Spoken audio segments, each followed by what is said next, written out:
Днес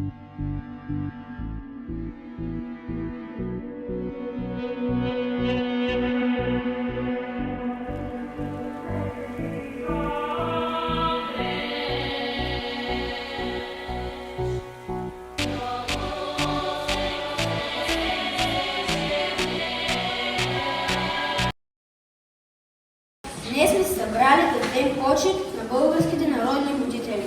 Хората, които със своето дело събудиха българския народ, възпита знание и култура. Те са учители, свещеници, революционери, писатели, поети. Те са били светлината и тъмната на родството и справедливостта. Те са нашите народни будители.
Паисий Хилендарски. Написал история севернобългарска през 1762 година, за да събуди спомена на славното минало на нашия народ. Създал книга, с която да вдъхне гордост и любов към българското. О, неразумни роде! Защо да се срамуваш да се наричаш българин? Не четеш, не говориш на своя език. Фрони Врачански продължил делото на Пейси и разпространил знанието за нашата история, защото знае, че без знание народът не ще остане в мрака, защото човеческата душа, да не претърпи скръб, труд и теснота, не може да се поднови и украси. Васил Левски. Неговата мечта беше свободна България. Създадох тайни революционни комитети, защото вярвах, че само с обединен народ можем да се изправим срещу робството. Ако спечеля, печеля за цял народ. Ако загубя, губя само мене си. Христо Ботев. Неговите стихове и революционни слова били неговото оръжие. Вярвах, че свободата е най-скъпоценното нещо, за което човек може да се бори. И стига ми тази награда, да кажем явга на народа. Умре с роман за правда и за свобода. Свети Кирил и Методий, създател на славянската азбука, просветители и книжовници. Напред науката е слънце, което в душите грее. Напред народността не пада, там където знанието живее. Васил Априлов, възрожденец, основател на първото българско светско взаимно училище в Габрово. Моето желание не е да покажа своята ученост. Аз не жадувам за слава. Моята цел се състои в това да бъда полезен. Добри Чинтолов, български композитор, поет и педагог. И тъй ние много претърпяхме, но стига толкова да търпим, да си развеем знамената и да светне нашата страна. Райна Поп-Георгиева, българска учителка и акушерка, аз усилих беляка, аз мотори знака смърт или свобода.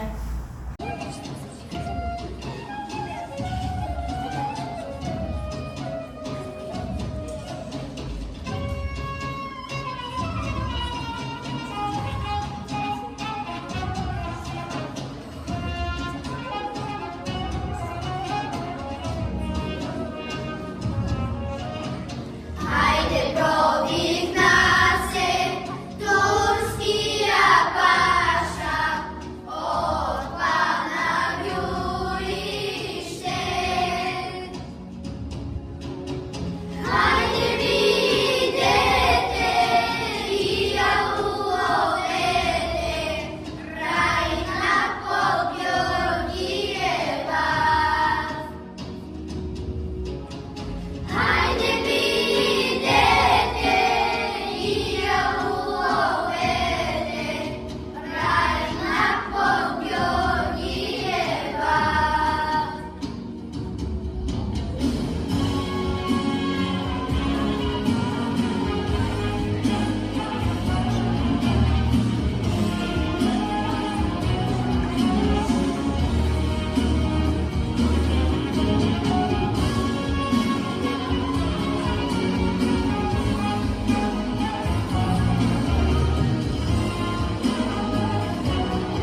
Равелов. Чрез неговите книги и списания се опитва да просвети българите и да ги подготви за битка за свобода. Без образование ние никога няма да достигнем до никакво добро. Петър Верон написал рибния буквар с различни поучения. По-добре да думат зле за тебе, а ти да си добър, а не да думат добре, а ти да си лоша. Неофитилски, наричан патриархът на българските учители, направил първия български учебник и положил основите за българското образование. Захари Стоянов е български революционер, политик, журналист и писател. Най-горчивата истина е по-приятна от най-приятното заблуждение. Георги Раковски, български национален революционер, създател на първите планове за освобождение на българския народ. Нека всеки запише дълбоко в сърцето си: свобода или смърт. Иван Вазов, български поет и писател, наречен още патриарх на българската литература. Нито жена, нито злато, нито сребро не прави човека благополучен на този свят. А знаеш ли кое? Свободата, по-друго не ти трябва. Език свещен на моите деди, език на моите стонове вековни, език на тая, дето ни роди, за радост не, за ядове отровни. Език прекрасен, кой те не рога и кой те пощади от хули гадки. Слушал ли се някой до сега мелодията на твоите звуци сладки?